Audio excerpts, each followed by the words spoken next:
What's up everybody? Welcome to the Stocks channel. My name is Corey and today in the stock market we did bounce off of the lows after we hit some critical support levels and did close green for the day. But is it enough to reverse the bearish momentum? First up, let's take a look at the S&P 500 SPY ETF.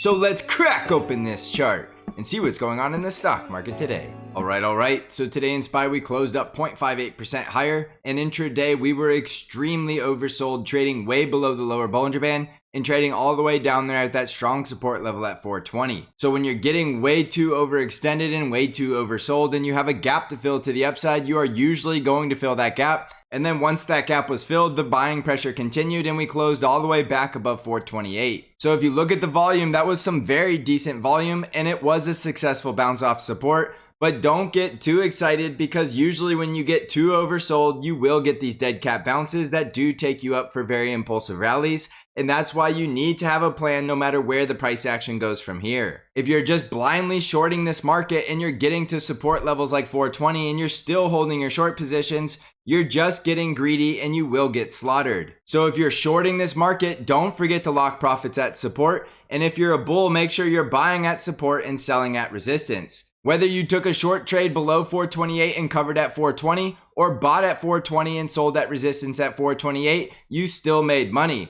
So you can see when you get into these volatile markets, whether you're a bear or a bull, as long as you have a solid trading plan, you should still be making profitable trades. You could have a bear that shorted below 428 and covered at 420, and you could have a bull that bought at 420 and covered at 428. And either way, you are making profitable trades. What I don't suggest you do is that you try to trade both directions unless you know exactly how to do so, because you could get whipsawed in both directions and you could be losing on both directions of the trade. So pick which trades you're best at and know your plan and just stick to it and be consistent. If you're using proper risk management, you don't need to win every single trade to stay profitable. And if you don't know how to use proper risk management, stop trading until you figure it out. And I do have a video on proper risk management. So from here, we could continue to bounce to the next resistance level at 433.5 because remember I told you I do think that's a critical level. And we did not spend any time at that level because we sliced right through it like it wasn't even there during that high volatile sell-off. So from here, you're looking for a bullish breakout above 433.5 or a rejection at resistance and a continuation of more downside.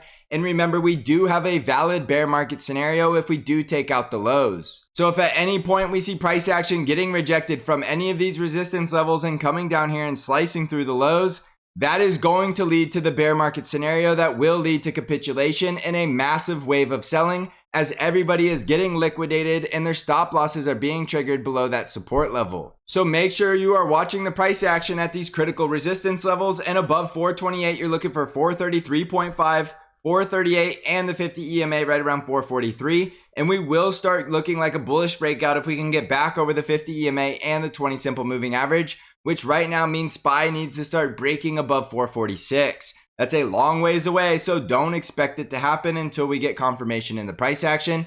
Just continue to follow these ranges between support and resistance. And if you're an investor, you should already know which levels you're trying to accumulate at. So in the event we get rejected at resistance and break down below 420, you're looking for strong support at 416. And below 416, we will likely start seeing the high volume selling as we slice through support and start triggering those stop losses. Also keep in mind we do have big tech earnings after the bell tomorrow, starting with Microsoft and Google. So there probably will be a lot of short covering going into big tech earnings because a lot of short traders don't want to be caught holding short if those big tech companies have a blowout quarter and start reporting really good guidance. So they're more than likely going to cover their short positions before the earnings call. Obviously, earnings is going to be a catalyst to the upside or a catalyst to the downside, and we're not going to speculate about that. We're just going to strictly follow the price action. If SPY continues to trade below 443, we will develop the bear trend, and the bears will have the benefit of the momentum with the trend.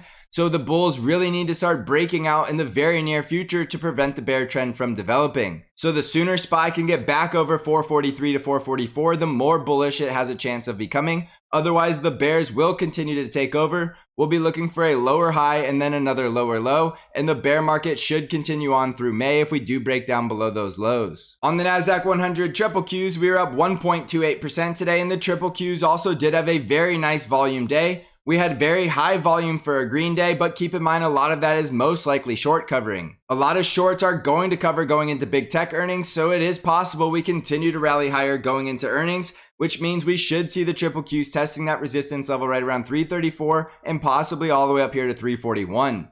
Above 341, it'll be looking like a bullish breakout in the short term, but we still have very strong resistance at 347 and the gap fill right around 349, and our 50 EMA will also be at that resistance level. You could see we're only a day or two away from having the full bear trend, so there will be extremely strong resistance at 347, assuming we even get to that level, which will require the breakout above our resistance trend line and resistance at 341. So even though a continuation of the rally is possible in the short term, if we get rejected from any of this resistance, you're still looking for a retest of the lows down here at 318. And below 318, it is the bear market scenario and the waterfall wave of selling, which could take us all the way down to 303.5, and we do have a gap to fill at 315. So you're getting very risk off if the triple Qs break below 318, but keep in mind it will be a very impulsive bounce. Once those stop losses are triggered, we can expect to see a very strong bounce off of these support levels below, but you really need to manage your risk because you never know how low a bear market can go. So make sure you're trading with great risk management and you know the levels you're getting in and out at.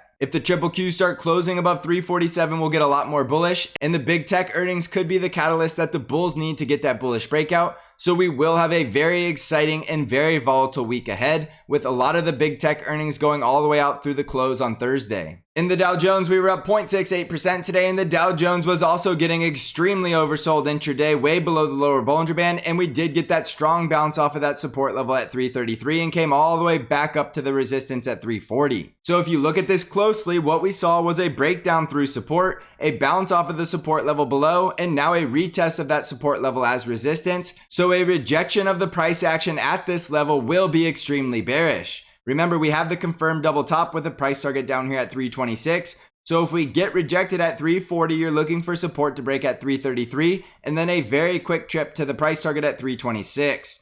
From there, we'll likely become oversold yet again, and we could bounce from there. And once that price target is met and we retest the previous low, it is possible the bulls could step in and we could start to see an impulsive bounce from that level. Otherwise, you're looking for a retest of the low right around 322.6. You're getting a lot more bullish if we can close above 347 and close that gap, and the next bullish breakout will be the next time the Dow Jones starts closing back above 350 and 353. On the Russell 2000 IWM ETF, we were up 0.61% today, and intraday we did test that very critical support level right around 191, and so far that level is holding up because we did see the bounce. If we lose support at 191, it's likely we're going to continue into the bear market, and you can see we already do have the bear trend. So below 191, we're going to start trending down towards 170, and we will have support right around 183 on the way there. Your bullish breakouts at this point are getting back over 203 and then back above 208, and we should be in the bull market the next time IWM closes above 212, but that's a long ways away and we do have the bear trend, so look for resistance right around 197 to 198 and that 50 EMA right around 202. On the ARKK ETF, we were up 3.6% today, and we are looking like we're starting to bounce off of that previous low right around 52, but we're still below the 5 EMA and we still have the bear trend and we're still in a bear market. So if we lose support at 52, you're looking for strong support at 50.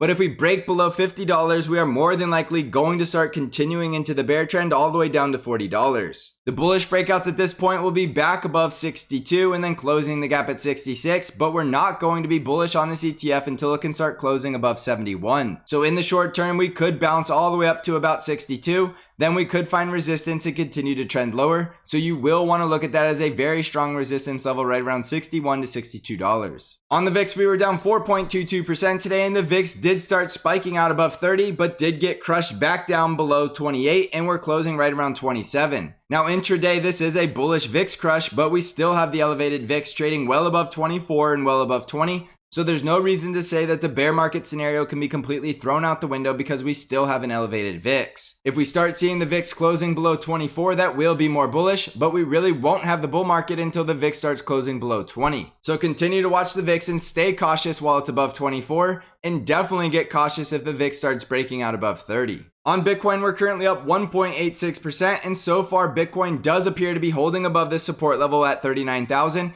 and intraday we did wick below it, but we saw buyers stepping in and still above that level. Remember, we do have a bear trend and we did get rejected from resistance at 42,000. So if we lose support at 39,000, you're looking for a retest of support at 37,000. And below 37,000, you're looking for a retest of support at 30,000. So since we have the bear trend, we don't want to get bullish on Bitcoin until it can at least start closing above 42,000, with the bullish breakout being a close above 45,000. The Bollinger Bands are starting to squeeze, so we could see a big move in the very near future. But with the bear trend and below 42,000, there's no reason to be bullish. So continue to expect more downside until we see the bullish breakout. This is normally the part of the video where I would start looking at some of the big tech stocks, but I did do a special video update today all about big tech earnings, and I did go over most of the big tech names in the SPY ETF. So if you want to go see the analysis on those big tech names, you can go look for that video right now, and it is called All Eyes on Big Tech Earnings. So jumping over to the financial sector, you can see that we still do have the bear trend and we are looking very weak below this support trend line. So it is possible the financial sector is heading into a bear market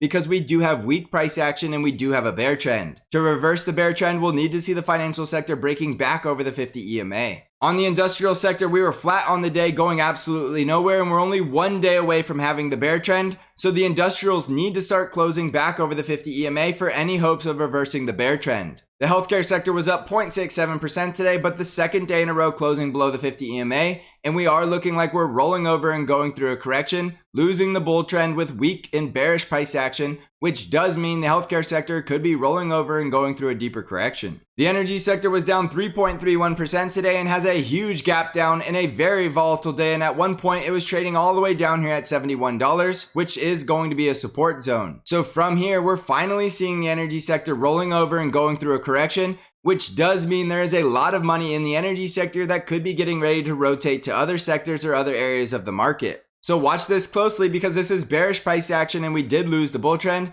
but we still do have a very large gap to fill above right around $76. So jumping back over to the S&P 500, this is going to be a very important week because we do have the big tech earnings, which is going to be a catalyst for a very big move in either direction. Right now, it looks like the bears have all of the momentum, but that can change very quickly, especially if we start to see very good earnings with very upbeat guidance for the next quarter coming from these big tech names. Remember, these big tech companies move the market because they have the most weight by market cap in SPY and the QQQs. So this is not the time to be taking on too much risk in either directions because these earnings reports could literally move the market and dictate the next major move in the indices. So make sure you're using great risk management and make sure you're prepared for any scenario because we're either going into the bear market by breaking down to new lows, or we're going to start bouncing and start blasting through resistance and start to see a very impulsive bull rally. There is no way the market just goes flat from here, so you are about to see a very large move in either direction, and it's likely going to start this week. So take this week seriously and make sure you have a great trading plan.